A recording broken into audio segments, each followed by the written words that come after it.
चलिए class 7 mathematics UP board.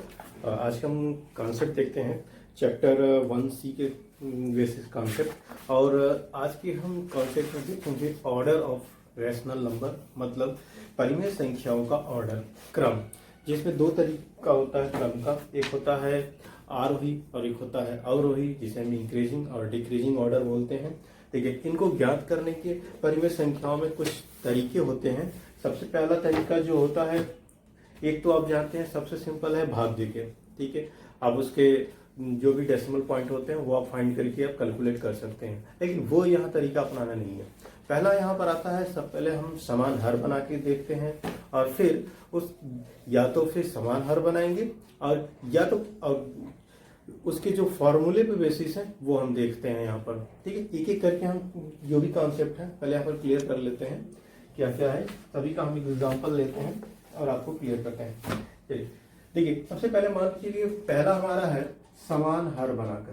पहला जो कॉन्सेप्ट है समान हर बनाकर।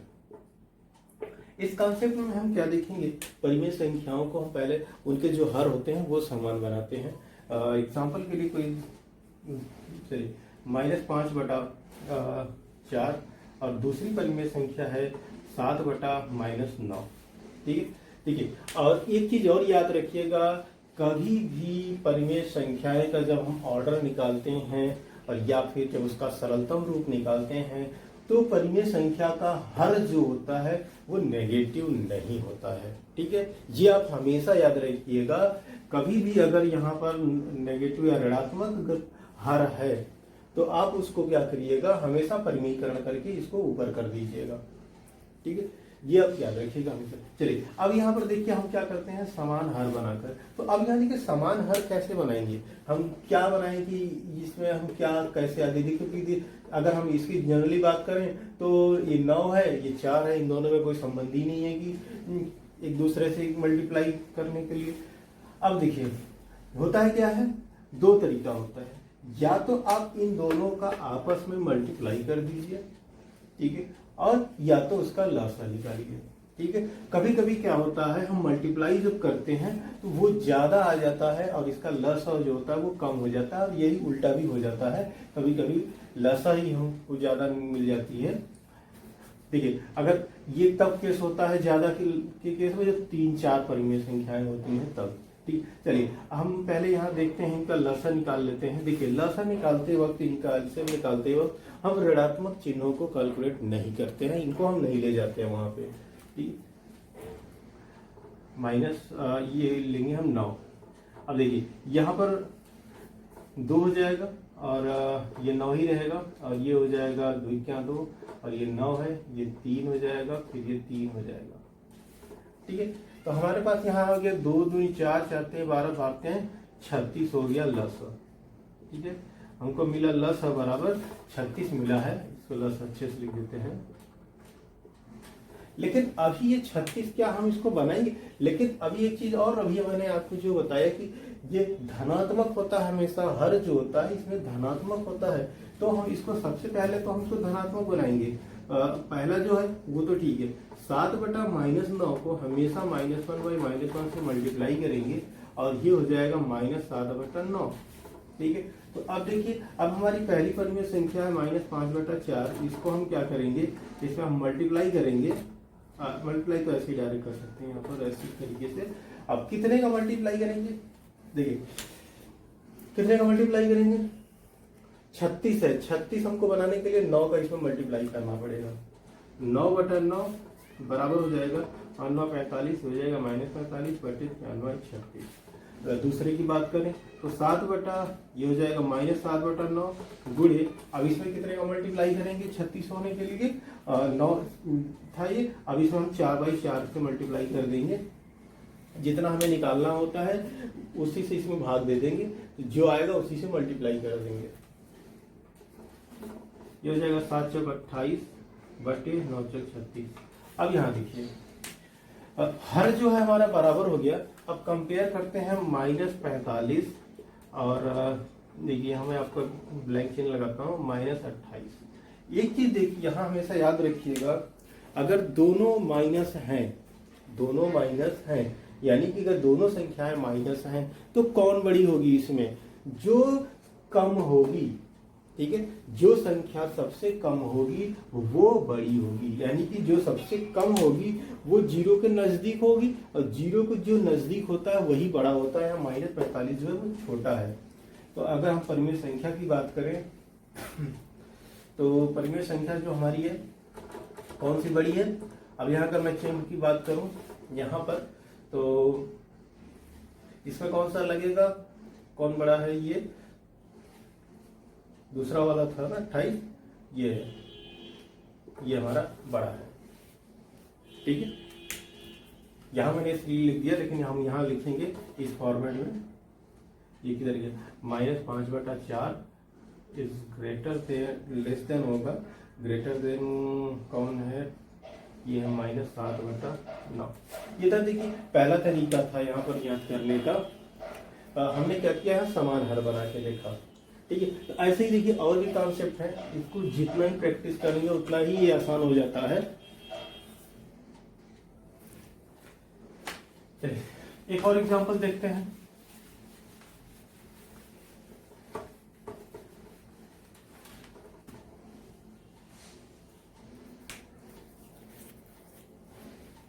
एक और एग्जांपल, फिर 6/5 यहाँ माइनस है, और दूसरा है -7/-6। चलिए इसको कैलकुलेट, हम इसको समान हर बनाकर इस कॉन्सेप्ट से लगाएंगे, ठीक है। अभी इसी को और भी तरीके हैं, मैं एक एक करके आपको सारे तरीके भी बता रहा हूँ। चलिए अब इसको हम देखिए क्या करेंगे, 5×6 = 30। इसका देखिए अगर छोटी संख्या है तो हम डायरेक्टली इसमें आपस में मल्टीप्लाई कर देते हैं। और एक चीज याद रखिएगा, लसा हम तब निकालते हैं जब दोनों संख्याएं डिविजिबल होती हैं। अगर देखिए एक 5 अभाज्य संख्या है और ये देखिए भाज्य संख्या है, तब हमें लसा निकालने के लिए टाइम वेस्ट करने की जरूरत नहीं है, हम इनको डायरेक्ट मल्टीप्लाई कर देंगे, वही हमारा लसा होगा, ठीक है। ये कब करना है, जब दोनों में से एक संख्या या तो अभाज्य है या तो दोनों अभाज्य हैं। दोनों अभाज्य हैं तब भी हम डायरेक्ट मल्टीप्लाई कर देंगे। और अगर दोनों अभाज्य संख्या है तो आपको ये देखना है कि दोनों, जैसे एक एक है तो उसका अलग कॉन्सेप्ट है, अभी हम उसको भी देखेंगे, ठीक है। अगर ये अलग, जैसे 5 है और इसमें 7 है, तब क्या करेंगे, दोनों को आपस में मल्टीप्लाई कर देंगे, ठीक है। चलिए इसमें क्या करते हैं, सबसे पहले हमको क्या बनाना है, यहाँ पर हमें क्या मिला, लसा हमको मिला 30। तो देखिए एक बनाते हैं यहाँ पर। सबसे पहले काम क्या है, अभी लसा को छोड़िए, सबसे पहला काम क्या है, सबसे पहला काम दोनों ऋण को ऊपर करना है, ठीक है। सबसे पहला काम ये होना चाहिए हमारा, दोनों ऋण को ऊपर करना। तो 6/-5 को -1/-1 से मल्टीप्लाई करेंगे, ये ऋण ऊपर हो जाएगा, तो हो जाएगा -6/5, ठीक है। और दूसरी संख्या को हम लेते हैं -7/-6, इसको भी हम -1 से मल्टीप्लाई करेंगे और ये हो जाएगा 7/6।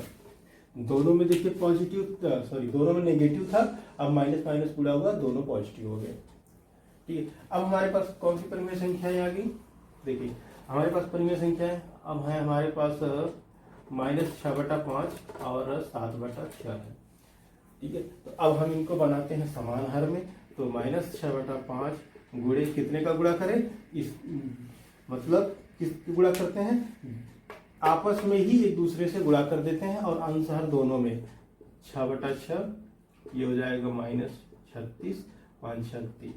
और दूसरा है 7/6 गुणे कितने का गुणा करना है, 5/5 बराबर 5×7 = 35 और 5×6 = 30। हमारे पास ये परिमेय संख्या मिल गई। अब देखिए समान हर है, अगर समान हर है तो हमें सीधा आना है कहाँ, अंश पर। तो अंश पर यहाँ देखिए -36 बात करें तो ये लेस देन होगा किससे, 35 से, ठीक है। अगर हम इन परिमेय संख्याओं की बात करें तो -36 ये होगा, लेस देन होगा 35/30। अब इनकी एक्चुअल परिमेय संख्याओं की बात करें तो ये हमारी एक्चुअल परिमेय संख्याएं जो है 6/5 माइनस यहाँ पर लिखेंगे, और ये लेस देन होगा 7/6 से, ये है 7/6, ठीक है। मैं इसका सरलतम रूप लिखा हूं माइनस को ऊपर करके, ठीक है। अगर आपके एग्जाम में यही है तो आप यही लिख सकते हैं, या ये भी हो सकता है -6/5 लेस देन -7/-6, ठीक है। आप इसको भी लिख सकते हैं, अगर इस तरीके से ऑप्शन है तब ये भी यही ऑप्ट करेंगे। ये सरलतम, सारे आंसर सही है, आपको किसी भी रूप में दिया जा सकता है, आपको ये भी मिल सकता है, ये भी मिल सकता है, ठीक है। तो इस वाले एग्जांपल से आपको थोड़ा सा क्लियर और हो गया होगा, ठीक है। चलिए अब दूसरा कॉन्सेप्ट देखते हैं, धनात्मक और ऋणात्मक परिमेय संख्याओं की तुलना,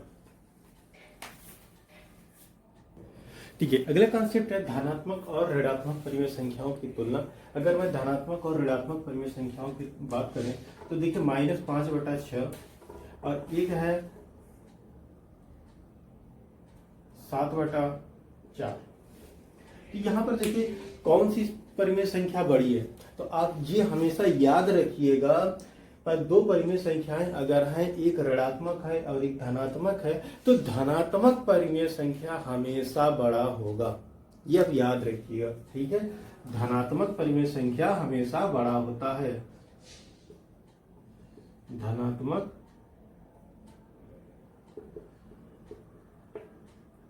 परिमेय संख्या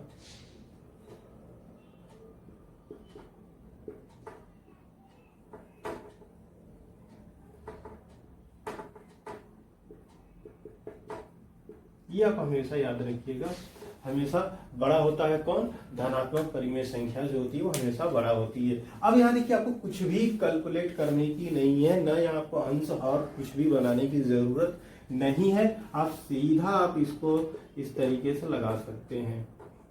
क्या लिखा था मैंने, 7/4, ठीक है। अब ये कितना हो छोटी है, 4/7 होगा ना, तब भी ये बड़ा होगा, क्यों, क्योंकि ये धनात्मक है। ये हमेशा एक कॉन्सेप्ट है, ये धनात्मक परिमेय संख्या हमेशा ऋणात्मक से बड़ी होती है, ठीक है। ये छोटा कॉन्सेप्ट।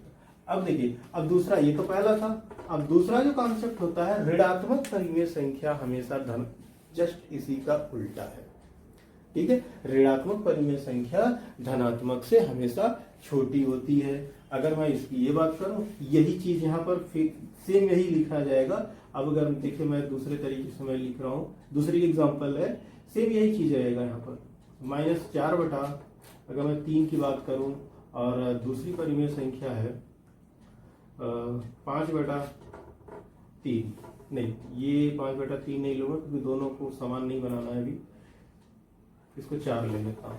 तो अब यहाँ पर देखिए कौन बड़ा है, यही बड़ा होगा, मतलब ये सेम यही लॉजिक है, बस कहने का तरीका अलग होता है, ये आपको याद करने का तरीका अलग होता है। जैसे पूछा जाता है कि ऋणात्मक परिमेय संख्या कौन सी है, तो इसमें मतलब कौन छोटी है कौन बड़ी है। अगर छोटी पूछी जाएगी तो आप ऋणात्मक वाले को ऑप्ट करेंगे, अगर बड़ी पूछी जाएगी तो धनात्मक को करेंगे, ठीक है। तो ये कॉन्सेप्ट ये यहीं पर परिमेय धना। अब ये देखिए ये जो कॉन्सेप्ट था, अब यहां हम क्या लिखेंगे, ऋणात्मक लिखेंगे, ऋणात्मक परिमेय संख्या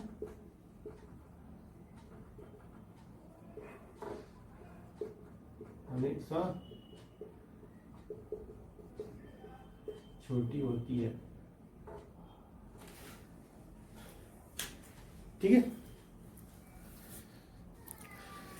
ठीक है। अब देखिए ये जो मैंने लिखा है, ये एक चीज इसमें हाइड रह गया, किससे, धनात्मक परिमेय संख्या ऋणात्मक से, यहां मैं लिख देता हूं हमेशा, ये चीज देखिए, ये चीज जो होती है ऋणात्मक से बड़ा होता है, ये चीज आप धनात्मक है तो ऋणात्मक ही होगा, इसलिए मैंने यहाँ नहीं लिखा, ऋणात्मक धनात्मक दोनों है।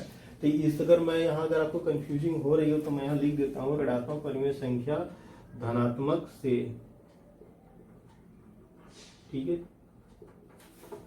ये एकदम कंप्लीट सेंस है, धनात्मक से हमेशा छोटी होती है। और इसी तरीके से अगर मैं यहाँ बात करूं तो यहाँ पर हम ऋणात्मक लिखेंगे, ठीक है, ऋणात्मक से हमेशा बड़ा होता है, ठीक है। चलिए अब कोई कंफ्यूजिंग इसमें नहीं होना चाहिए, और इसमें हमेशा आपको कुछ भी कैलकुलेट करने की जरूरत नहीं है, आंसर देखिए। आप देखिए थोड़ा सा और एग्जांपल देख लेते हैं इसमें अलग अलग तरीके से, ये चीज आप याद रखिए।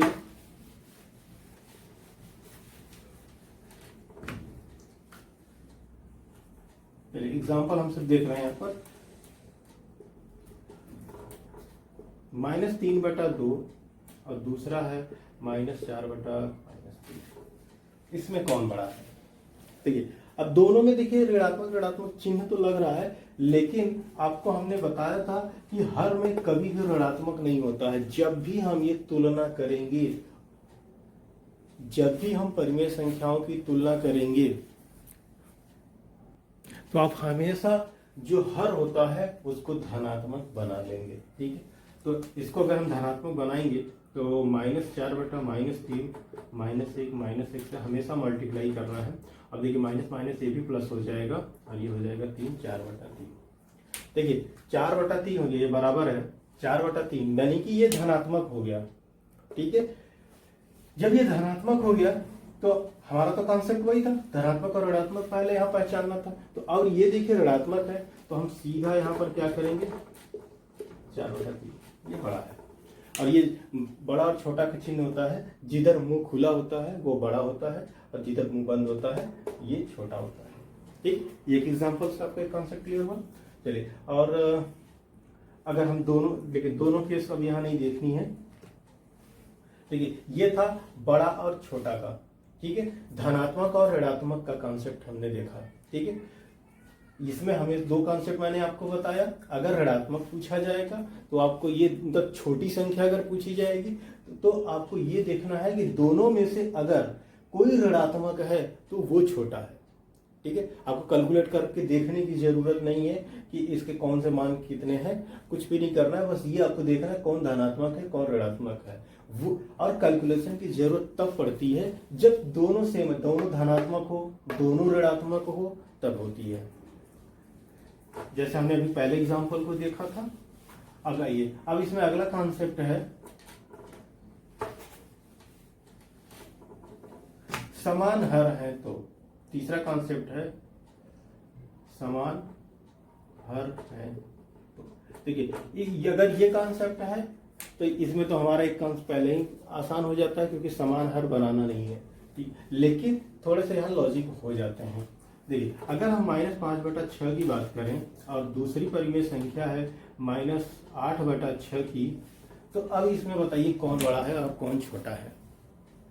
ठीक है, अब देखिए अगर हर हमारे समान है तो हमें आना है अंश पर। अब अंश की तुलना करनी है क्या है। अब देखिए -5 की अगर हम बात करें, यहाँ बॉक्स लगाते हैं और -8, अब आपसे पूछा जाए कौन बड़ा है कौन छोटा है, तो आप ये बताइए इसमें 0 के नजदीक कौन होगा। -5 होगा, 8 तो काफी दूर है अभी। तो ये याद रखिएगा हमेशा ऋणात्मक पूर्णांक या परिमेय संख्या, चाहे ऋणात्मक परिमेय संख्या हो चाहे पूर्णांक हो, जो छोटा होता है, कहने का मतलब अंक में जो छोटा होता है वही बड़ा होता है। ठीक है, देखिए जैसे ये 8 है ये 5 है, अगर यहाँ बड़ा की बात की जाए कौन बड़ा है, देखिए संख्या तो 8 बड़ी है लेकिन ये वास्तव में ये कौन बड़ा है, ये है -5, ये बड़ा है। ठीक है, क्यों, क्योंकि 0 के ये नजदीक है 8, और जितनी ही बड़ी परिमेय संख्या या पूर्णांक दोनों की एक ही चीज है, जितनी भी ऋणात्मक संख्याएं बड़ी होती जाती हैं वो उतना ही छोटा होता जाता है। ठीक है, ये चीज आप याद रखिएगा कि आपको ऋणात्मक परिमेय संख्या कौन बड़ी है, अगर आप दोनों माइनस में है और ये 8 संख्या को देख के अगर आप ऑप्ट करेंगे तो आप कंफ्यूजिंग हो जाएगा और आंसर आपका गलत हो जाएगा। और यहाँ जो सही तरीका होता है याद रखिएगा, जो छोटी होती है ऋणात्मक में चिन्हों में जो छोटा होता है वही बड़ा होता है। ठीक है, तो ये हमारा हो जाएगा। अगर मैं इसके आंसर की बात करूं तो ये बड़ा है। ठीक है, इसी तरीके का एक और लेते हैं 7/4 और दूसरी परिमेय संख्या है 6/5। अब ये माइनस यहाँ है, ठीक है, ये था पहला, ये है दूसरा। लेकिन हमें समान लेना है, ठीक है। अभी हम समान हर कॉन्सेप्ट पढ़ रहे हैं, तो समान हर हमने ले लिया। अब बताइए, अब इसमें क्या लगाएंगे। अब देखिए, ये पॉजिटिव है, ये नेगेटिव है, तो पहला कॉन्सेप्ट, पहले इसको तो पॉजिटिव बनाइए, तो तुरंत परिमेयीकरण करिए इसका, बराबर -6/4 हो गया। अब हमारे पास कौन सी परिमेय संख्या आ गई। देखिए, पहली परिमेय संख्या आ गई 7/4, और बॉक्स अब यहाँ लगा देता हूं मैं, और ये हो जाएगा -6/4। तो कौन बड़ा होगा यहाँ पर।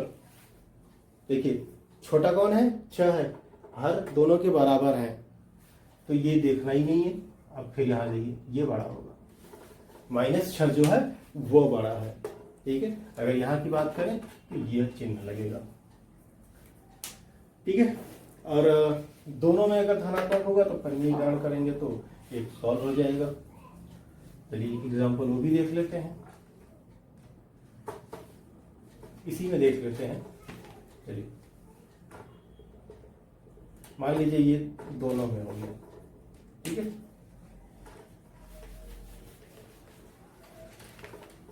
अब देखिए, अब क्या करेंगे, -5/6, और ये नहीं लिखना था, ये इसको बनाना है ना, -8/-6, इसको परिमेयीकरण करना है, ये हो जाएगा 8/6। यानी कि अगर दोनों में ऋणात्मक है अंश और हर दोनों में, तो परिमेयीकरण के बाद ये दोनों माइनस हट जाएंगे, ठीक है, और ये हो जाएगी हमारी धनात्मक परिमेय संख्या। तो अब देखिए, यहां पर हर जो है ये दोनों बराबर हैं, लिख देता हूं मैं आपको फिर से यहां से, ये बॉक्स लगा देता हूं 8/6।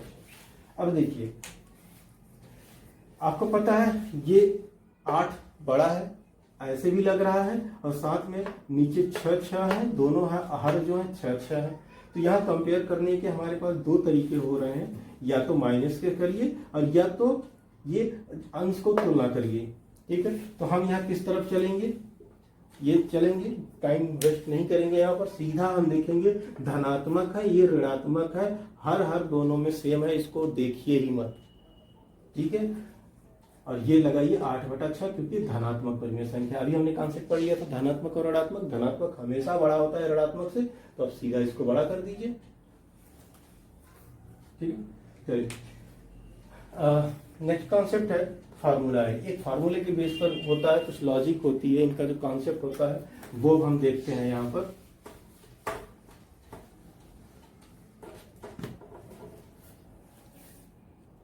ठीक है, एक कॉन्सेप्ट है यहाँ पर, अगर दो परिमेय संख्या हमारे पास है, एक है a/b और दूसरा है c/d, ठीक है। इसमें लॉजिक है क्रॉस मल्टीप्लिकेशन का। अगर हमारे पास दो परिमेय संख्याएं हैं, तो इसमें कौन बड़ा है और कौन छोटा है, इसकी तुलना करने के लिए हमारे पास दो तरीके हैं यहाँ पर। देखिए, सबसे पहले तो हम यहाँ पर एक लिखते हैं, कंसेप्ट है b और d, जो है b और d, ये दोनों क्या होने चाहिए। पहले तो धनात्मक है, ठीक है, और 0, ठीक है। इसको हम लिखते हैं b ≠ 0 और d ≠ 0, ये ही होने चाहिए, ठीक है, क्योंकि ये परिमेय संख्या का कॉन्सेप्ट है। और ये है परिमेय संख्या का जो हर होता है सरलतम रूप, वो धनात्मक होना चाहिए, ठीक है। ये इसके साथ ये कॉन्सेप्ट है कि ये होना चाहिए इसके लिए।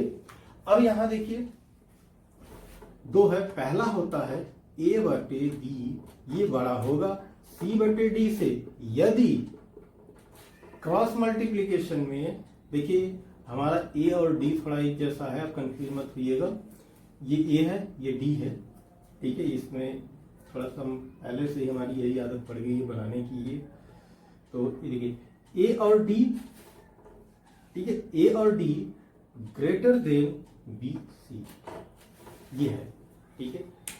ए और डी का मल्टीप्लीकेशन, ए डी का मतलब होता है यहाँ पर गुणा होता है, ए और डी कोई चिन्ह नहीं है, तो ये मतलब मल्टीप्लीकेशन है, ठीक है। ए गुणे डी, बी गुणे सी। अगर ये सही है, अगर ये कॉन्सेप्ट हमें लगाना है, ये सही है तो ये होना चाहिए। और दूसरा है, अगर A by B less than C by D, अगर सी बाई डी बड़ा है, यदि कब बड़ा होगा, ये होगा जब ए और D less than B C हो, ठीक है। ये फार्मूला है।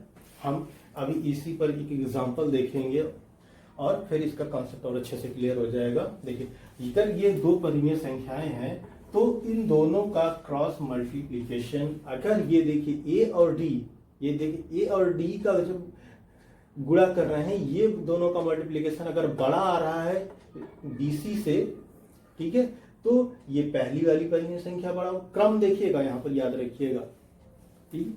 ये मल्टीप्लिकेशन इस तरीके से होगा, इस तरीके से होगा, ठीक है। मैं इसको हटा दे रहा हूं, ठीक है। यही कॉन्सेप्ट था इसमें। अब इसको कॉन्सेप्ट को याद कर लीजिए, देख लीजिए, नोट कर लीजिए। अब मैं इस पर एग्जांपल देखता हूं। चलिए एग्जांपल देख लेता हूं, मैं इसको भी मिटाता नहीं हूं, यहीं पे एक एग्जांपल देख लेता हूं। ठीक, एक एग्जांपल हमारे पास है 4/-7 और दूसरी परिमेय संख्या है -3/5। -3/5। देखिए ये कौन बड़ी है, कौन छोटी है। देखिए सबसे पहला काम, तो पहले इसका माइनस ऊपर करना है हमें, यानी कि चेंज करनी है। तो 4/-7 परिमेयीकरण किया, इसका -1 बराबर हो जाएगा -4/7, ठीक है। अब नई परिमेय संख्या जो है हमारी 4/7 हो गई और दूसरी है -3/5, ठीक है। चलिए अब इसको हम क्रॉस मल्टीप्लिकेशन करते हैं। तो एक इसको दूसरे फॉर्मेट में हम लोग लिख लेते हैं पहले, ठीक है। देखिए पहले मैं इसको यहाँ पर इस फॉर्मेट में नहीं लिखते हैं, हमें दो परिमेय संख्याएं यहाँ मिल चुकी हैं, दोनों परिमेय संख्याओं को मैं ए बाई बी के फॉर्म में लिख लेता हूँ, ठीक है। ए बाई बी बराबर -4/7 और दूसरा मैं यहाँ लिखता हूँ C by D. C by D बराबर कितना हो जाएगा, -3/5, ठीक है। हमें देखिए क्रॉस मल्टीप्लिकेशन करना था, तो क्रॉस मल्टीप्लिकेशन ए का डी से होगा, यानी कि ए का डी से होगा, तो यहां पर आपको मिटा देना चाहिए था, कोई नहीं, मैं आपको यहां समझाने के लिए यहां लिख दे रहा हूं -4/7 और -3/5, इसका इससे होगा, इसका इससे होगा, बस याद रखिएगा। दोनों एरो का चिन्ह देखिए, पहले वाली ही परिमेय संख्या से निकल रही, पहले अंश का हर से, फिर दूसरा हर का अंश से। तो यहां पर क्या हो जाएगा हमारा, AD बराबर, AD बराबर, A और D बराबर कितना हो जाएगा, -4/5 और BC बराबर, ये B है और ये C है, यानी ये B है, ये C होगा, तो BC बराबर 7/-3 बराबर कितना हो जाएगा, 4×5 = 20 और ये माइनस में आएगा, बराबर ये भी माइनस में आएगा, 7×3 = 21। देखिए -20 -21 कौन बड़ा है, कौन छोटा है, ये देखिए। अगर मैं इस परिमेय संख्या से बात करूं तो AD is greater then BC, मतलब AD जो है BC से बड़ा है, क्योंकि -20 है और ये -21। मैंने अभी आपको बताया ऋणात्मक में परिमेय संख्या, ऋणात्मक में जो भी पूर्णांक ज्यादा होता है वो छोटा होता है, ठीक है, और जो बड़ा हो, जो कम होता है वो बड़ा होता है। तो ये है, तो हमारा देखिए इसमें कौन सा AD is greater then BC, ये वाला होगा, यानी कि पहली वाली परिमेय संख्या जो है वो बड़ी है। अगर मैं यहाँ की बात करूं तो ये वाली आउट होगा, -4/-7 जो है वो बड़ा है, ठीक है। तो इसका आंसर हम यहाँ लिखेंगे, इसका सरलतम रूप ही लिख देते हैं यहाँ पर, -4/7 इज ग्रेटर देन -3/5। ये हम इस तरीके से लिखेंगे। चलिए कुछ और एग्जांपल देखते हैं। चलिए ये एग्जांपल और देख लेते हैं इसमें। देखिए ए अगर बी की हम बात करें तो ये हो गया हमारा 1/b 3/2 और c/d जो है वो है -3/1 मिनट। इसको पहले यहाँ पर कन्वर्ट कर देंगे हम। 3 - 2 को हम इसको माइनस परमेयीकरण करेंगे और ये हो जाएगा -3/2 और ये हो जाएगा -3/2। ठीक है, 3/2 होगा। अब देखिए ये चीज़ तो यहाँ पर सबसे पहला चीज़ है, आप इसको डायरेक्ट देख के धनात्मक ही है, 3/2 ही बड़ा होगा। तो यहाँ से देखते हैं इस फार्मूले को हमको प्रूव करना है। ए बाई फार्मूला होता है ए बी। ठीक है, अगर ये यहाँ पर देखेंगे ए और ए डी बराबर पहले कैलकुलेट करेंगे ए और डी। तो ए और डी को अगर हम कैलकुलेट कर रहे हैं तो हमें क्या मिल रहा है, ए बराबर ये 3/2 और बी सी को कैलकुलेट कर रहे हैं, बी सी बराबर 2/-3 बराबर 6 बराबर -6। देखिए बी सी जो है ऋणात्मक है, तो ऋणात्मक है तो वो धनात्मक जो होगा वो बड़ा होगा। तो यहाँ पर हमें क्या मिला, A D is greater than B C, अति ये 3/2 इज ग्रेटर देन 3/-2। ठीक है, चलिए अब थोड़ा सा ऑर्डर देखते हैं, थोड़ा सा और मतलब 3 परिमेय संख्याओं का 3 परिमेय संख्याओं का ऑर्डर देखते हैं।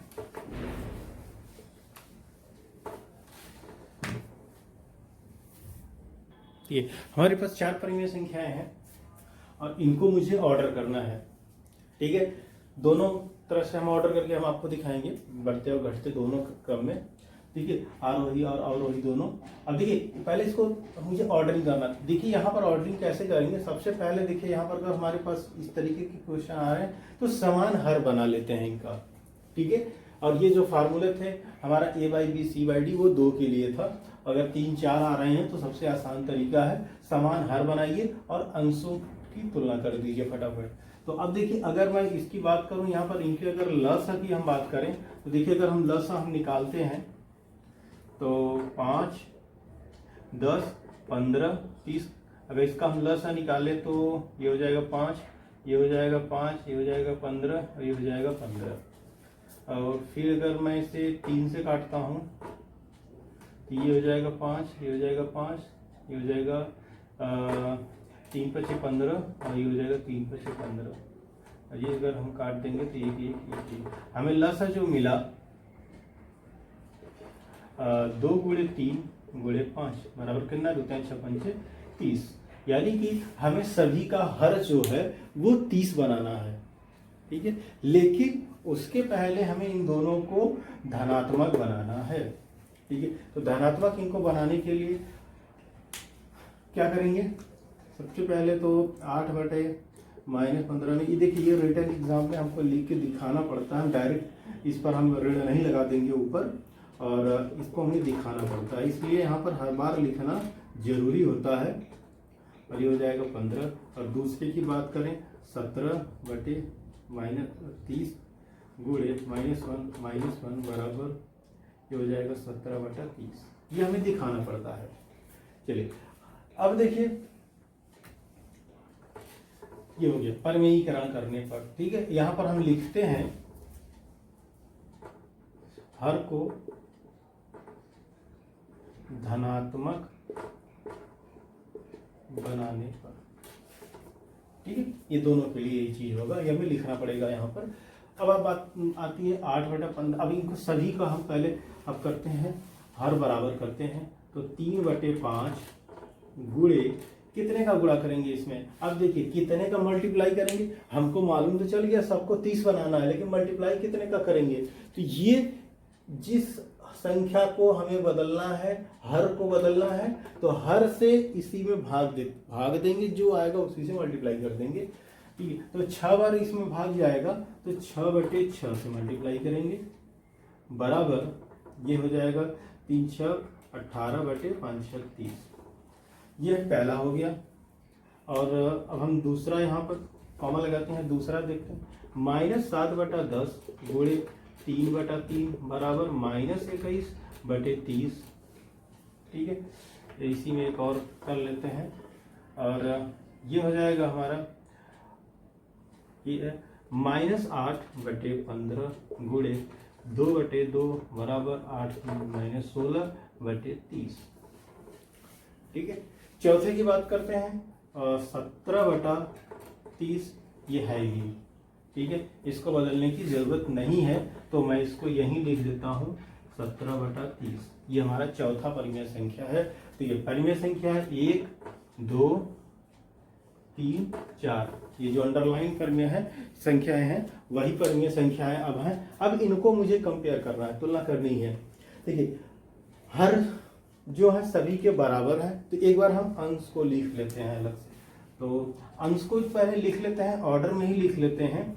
तो यहाँ पर देखिए सबसे छोटी, तब पहले मैं भी देखिए मैं बढ़ते क्रम में लिखता हूँ। तो सबसे छोटी कौन सी है?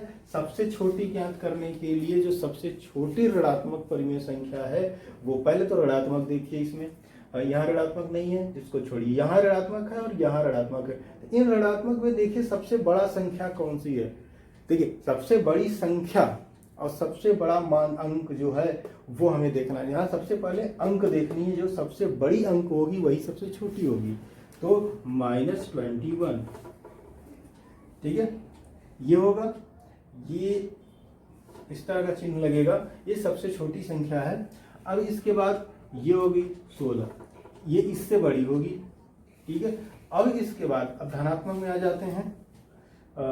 17 है और 17 से बड़ा जो है वो है 18। ये हमारा ऑर्डर हो गया। ठीक है, ये कौन सा है? देखिए अब हमने ये कैलकुलेट कर लिया, ये चीज़ हमें मालूम चल गई। अब अगर इसी को हमें परिमेय संख्या में लिखना है तो हम इन परिमेय संख्याओं को भी इसी तरीके से लिखेंगे। तो अभी देखिए मैंने 21 यहाँ से लिया था, तो 30/30/30 सब में 30 लगा देंगे क्योंकि सभी में 30 था।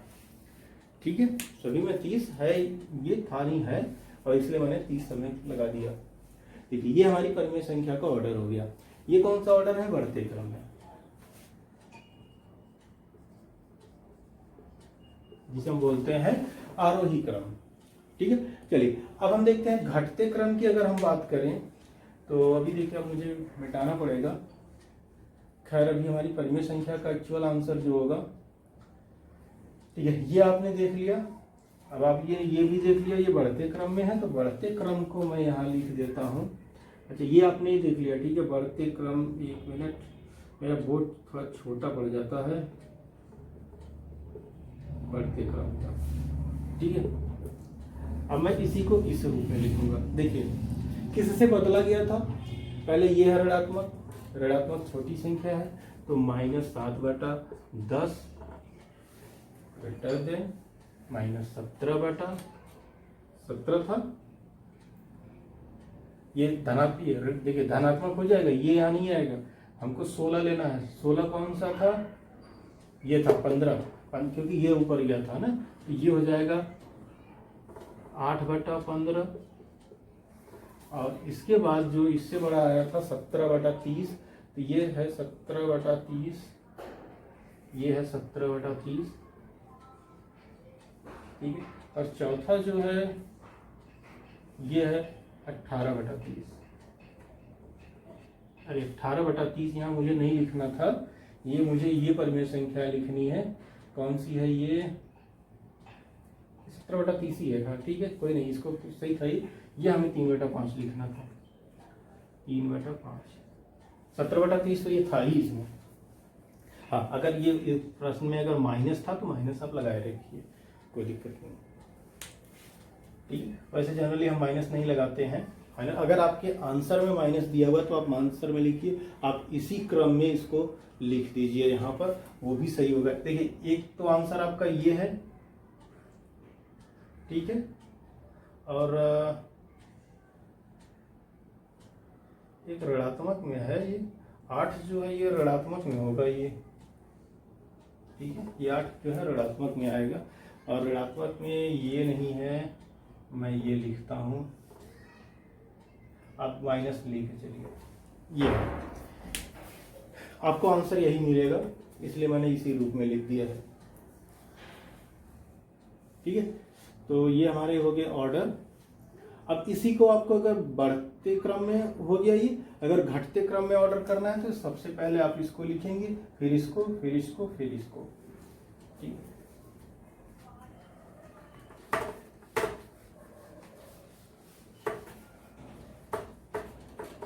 हमें फाइनल आंसर मिल चुका है, मैं अब यहाँ लिख रहा हूँ।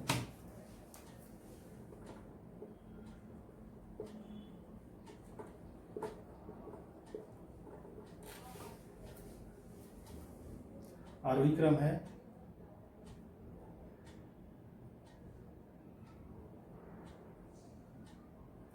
-7/10, 8/-15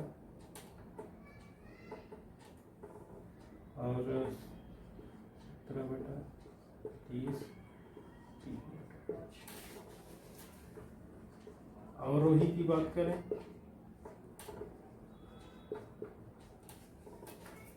उल्टा होगा, 3/5, ये फिर बड़ा है 17/30, फिर 8/15, 7/10।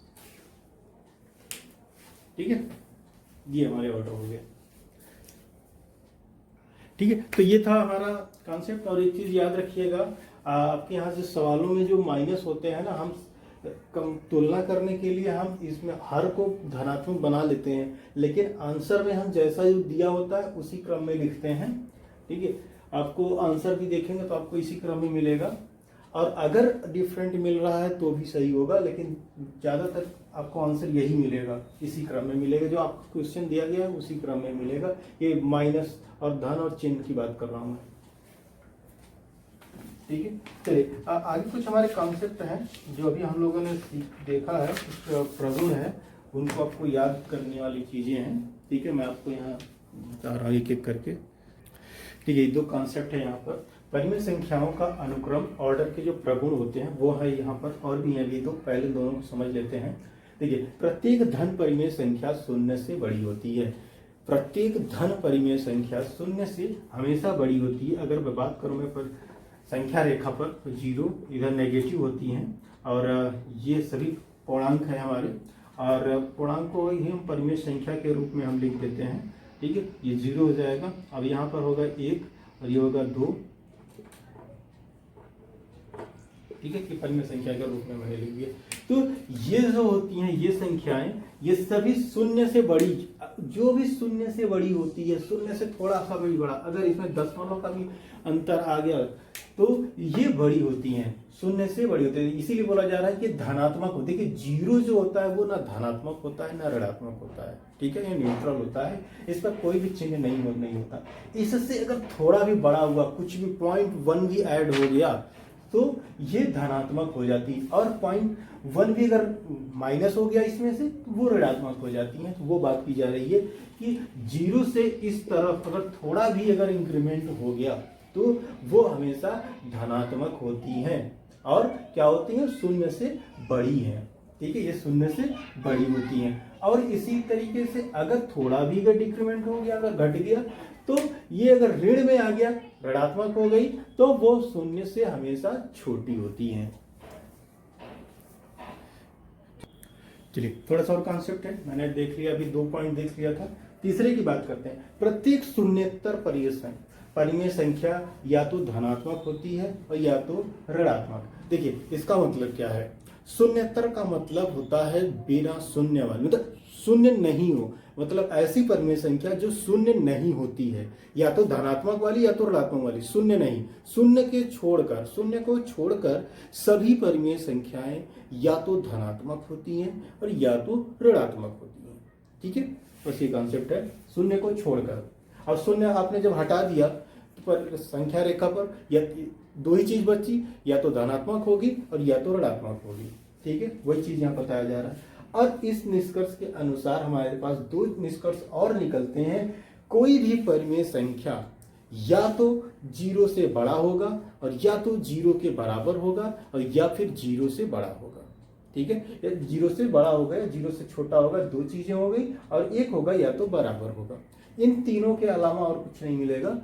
ठीक है, ये चीजें हैं मतलब ये निष्कर्ष है, ये प्रत्येक परिमेय संख्या या तो 0 से बड़ा होगा, जैसे कि यहाँ पर हमने देखा ये 0 से क्या है, ये देखिए यहाँ पर 0 से बड़ा है, और यहाँ क्या केस है 0 के बराबर है, और दूसरा है 0 से छोटा है। इन तीनों केस है। और इसी प्रकार अगर दो परिमेय संख्याएं हैं तो उनका क्या आपस में संबंध होगा, या तो दोनों परिमेय संख्या बराबर होगा, या तो पहली वाली दूसरे से बड़ी होगी, या तो फिर दूसरी वाली पहले से बड़ी होगी। बस ठीक है, इन्हीं तीन के अलावा और कुछ नहीं होगा। तो ये तीन निष्कर्ष हैं हमारे यहाँ पर कि अगर एक परिमेय संख्या की बात करूं तो या तो 0 से बड़ा है, या तो 0 के बराबर हो गया, तो 0 से छोटा होगा। और दूसरी अगर x और y दो परिमेय संख्याएं, अगर उन दोनों की संबंध की बात करें, या तो x बड़ा होगा y से, या तो x दोनों बराबर परिमेय संख्याएं होंगी, और या तो x छोटा होगा y से। ठीक है, ये निष्कर्ष हैं, ये हमें रिजल्ट मिला फाइनली, वो हमने यहाँ पर आपको थ्योरेटिकली समझाना था। ठीक है, ये थोड़ी सी इंपॉर्टेंट है, इसको भी याद रखिएगा। ठीक है, चलिए आगे का एक कॉन्सेप्ट और है, उसको भी देख लेते हैं। आपका कुछ छूटेगा नहीं बुक से। ठीक है, एक एक पेज मैंने देख लिया था और सब कुछ मैंने कब बता दिया है आपको। और एक चीज़ है, दो परिमेय संख्याओं में बड़ी परिमेय संख्या ज्ञात करने की एक विधि है, क्रिया विपद है, और ये इसमें से हमने सारे कॉन्सेप्ट आपको बता दिया है पहले ही। देखिए, सबसे पहले तो मैंने आपको बता दिया था, यहाँ पर परिमेय संख्या हर को हम धनात्मक लिख देता हूं मैं, आपको याद रहेगा। देखिए, ये कुछ पॉइंट्स हैं जो कि बड़ी संख्या ज्ञात करने की विधि है। ये परिमेय संख्या में से बड़ी परिमेय संख्या ज्ञात करने की विधि है, और इसको मैंने थोड़ा सा सरल कर दिया है थोड़ा सा, ताकि तब आपको आसानी से समझ में आ जाए। ये पूरे किताब के रूप में नहीं है। देखिए, सबसे पहला पॉइंट जो है, परिमेय संख्याओं के हरों को धनात्मक बनाते हैं। ठीक है, ये स्टेप था जो अभी तक हम लोगों ने पढ़ चुका है और कर लिया है, अच्छे तरीके से देख लिया है, और अब लोग हम जानते भी हैं। ठीक है, तो परिमेय संख्याओं को हरों को हम पहले धनात्मक बनाते हैं। फिर दूसरा पॉइंट हमारा आता है, यदि धन और ऋण परिमेय संख्या में धन परिमेय संख्या बड़ी होती है, अगर दो परिमेय संख्याएं हैं उसमें एक ऋण है और एक धन है, तो जो धन वाली होगी तो धन परिमेय संख्या बड़ी होती है। ठीक है, उसमें से जो धन होगी वो बड़ी होगी। यदि समान चिन्ह है तो हरों का लसा के रूप में हम बराबर बनाते हैं, पहले उनका लसा ज्ञात करते हैं। ठीक है, तो और फिर उनके रूप में लसा जो आएगा उसके रूप में हम लोग उसके जो हर होते हैं वो बराबर बनाते हैं। फिर उसके बाद क्या होता है, उसके अंशों की तुलना करते हैं, जो अंश बड़ा होगा वो बड़ा होगा। यदि समान हर है तो जिसका अंश बड़ा होगा वही बड़ी संख्या परिमेय संख्या होगी। ठीक है, ये सिंपल था। ये थ्योरेटिकली आपको याद करने वाली चीजें हैं। ये अगर आप प्रैक्टिकली अच्छे तरीके से कर लेंगे तो आपको याद करने की जरूरत नहीं होगी, ये सब याद हो जाएगा आपको। ठीक है, और एक थोड़ा सा फार्मूले कॉन्सेप्ट है, अब मैं इसको हटा के फार्मूला आपको बता देता हूँ, उसके बाद फिर हम चैप्टर को सॉल्व करते हैं। ठीक है, पांचवा पॉइंट था इसका, अगर दो परिमेय संख्याएं a/b और c/d हैं, जो कि अभी हम लोगों ने इसके पर काफी सवाल लगाए हैं और इसका पूरा कॉन्सेप्ट हमने अच्छी तरीके से देख लिया था एग्जाम्पल के साथ। अब यहाँ पर बस थोड़ा सा एक रिविजन टाइप का है। ये a/b c/d है, दो परिमेय संख्याएं, और जिसका हम मान के चल रहे हैं b और d जो है वो धनात्मक है। ठीक है, अगर धनात्मक नहीं है तो आपको बनाना पड़ेगा। ठीक है, इसलिए हमने यहाँ लिख दिया परिमेय संख्या धनात्मक हर के रूप में है, तो ये हर है। ठीक है, धनात्मक हर के रूप में है, तो पहला का हमारा निष्कर्ष निकलेगा, या तो ये दोनों बराबर होंगे। कब बराबर होंगे, a/b और c/d बराबर होगा कब, जब क्रॉस मल्टीप्लिकेशन बराबर होगा, यानी कि AD बराबर BC, AD बराबर BC अगर बराबर है तो ये परिमेय संख्या बराबर होगी। दूसरा है AB बड़ा होगा CD से, ये कब होगा, जब क्रॉस मल्टीप्लिकेशन में पहला AD जो है बड़ा होगा BC से, तब ये परिमेय संख्या पहली वाली बड़ी होगी, a/b जो है वो बड़ी होगी। दूसरा अगला कॉन्सेप्ट है, इसमें केस पड़ता है, a/b अगर छोटा है c/d से, तो कब, जब AD जो है क्रॉस मल्टीप्लिकेशन AD और BC, ये जो है BC जो है वो बड़ा होगा, तब जब BC बड़ा होगा तब ये होगा C और d बड़ा होगा। ठीक है, तो ये था एक कॉन्सेप्ट यहाँ पर इसमें। और अब है 1C का चैप्टर, और इसके बाद इसी में दक्षता अभ्यास है। इन दोनों को चैप्टर को हम सॉल्व करते हैं। फिर उसके बाद हमारा चैप्टर 2 स्टार्ट होगा। ठीक है, तो अभी तक देखिए अगर कोई डाउट हो अगर इसमें तो आप कमेंट से ज़रूर पूछ लीजिएगा। ठीक है, अगर कोई चीज़ छूट भी रही है तो भी आप बता दीजिएगा। ठीक है, तो हम अगर वीडियो ज़्यादा आगे हो गया होगा तो हम कमेंट से आपको बता देंगे, और नहीं तो अगर वीडियो पास में ही होगा तो कॉन्सेप्ट में हम इसको बता देंगे। ठीक है, नेक्स्ट कॉन्सेप्ट वीडियो बनाएंगे उसको बता देंगे। ठीक, तो अभी के लिए इतना ही था। अगर वीडियो अच्छा लगा हो तो लोगों के साथ शेयर करिए और सब्सक्राइब करिए। नोटिफिकेशन अगर आपको चाहिए तो नोटिफिकेशन ऑन करिए, ताकि हमारा नेक्स्ट वीडियो आपको जैसे हम अपलोड करेंगे मैसेज के माध्यम से आपको मिल जाएगा। ठीक है, तो अभी के लिए इतना ही। थैंक्स फॉर वॉचिंग, मिलते हैं फिर नेक्स्ट वीडियो में।